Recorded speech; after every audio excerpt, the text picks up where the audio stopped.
Welcome back to another episode of Sound Pals Go to the Movies. This is another Throwback Thursday review, and today I'll be reviewing the movie The Out of Towners from 1970. And just a fair warning, there's going to be spoilers up ahead, so you've been warned. Ohio sales executive George Kellerman accepts a high position within the company he works for and travels to New York with his wife Gwen for his job interview. But things start badly and only grow worse in this Neil Simon dark urban comedy film. So let's begin with my first pro. We got the cast. Well, mostly we got Jack Lemmon and Sandy Dennis in this movie of the worst day that just keeps getting worse. But to us, the audience, is just funny. I think the film makes a connection with the audience because many have felt that their lives at one point or another have been this way, where things have just gone wrong and kept getting worse. Also, it does help to have Jack Lemmon play the role of George, who seems to want to control everything, and not just for himself, but also for his wife, Gwen, played by Sandy Dennis. In some parts, we begin to feel that most of the bad stuff is happening because George is too stubborn to listen to Gwen. Like since they got to the airport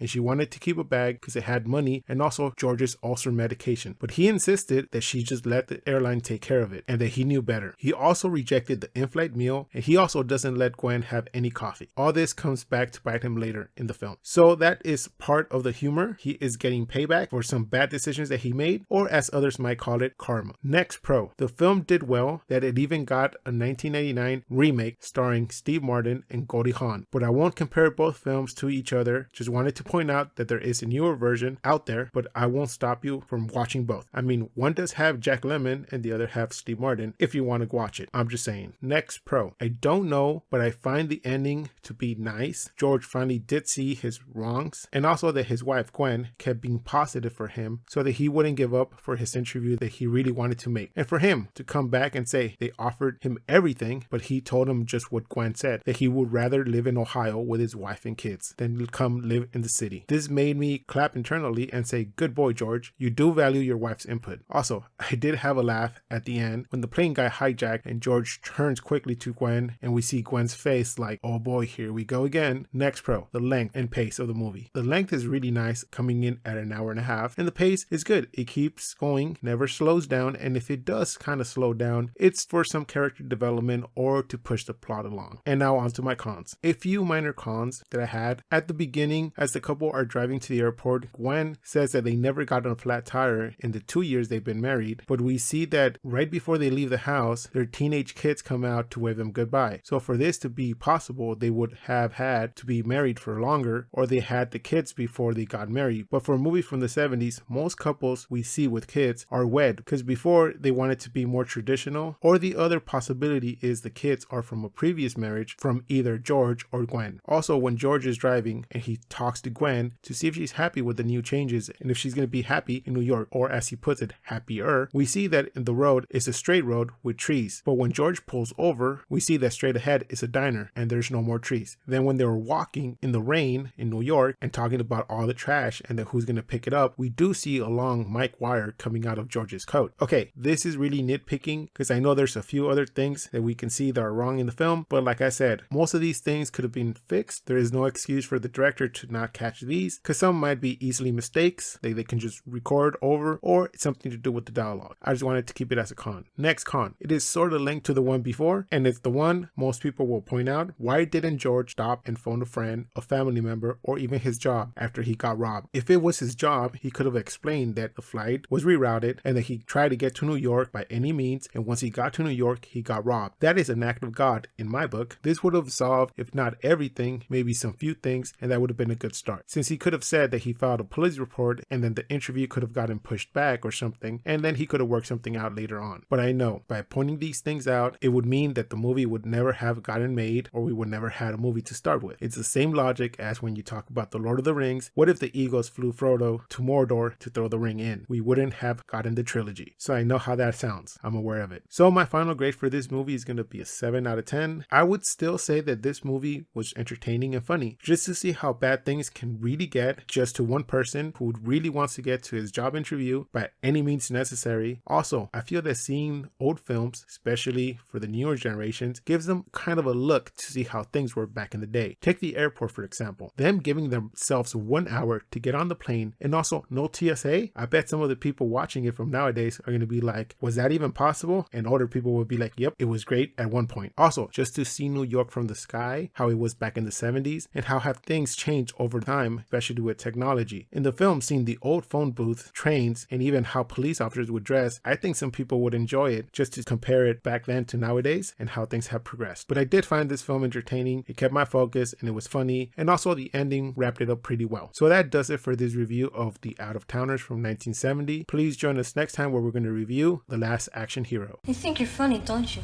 I know I am. I'm the famous comedian Arnold Braunschweiger.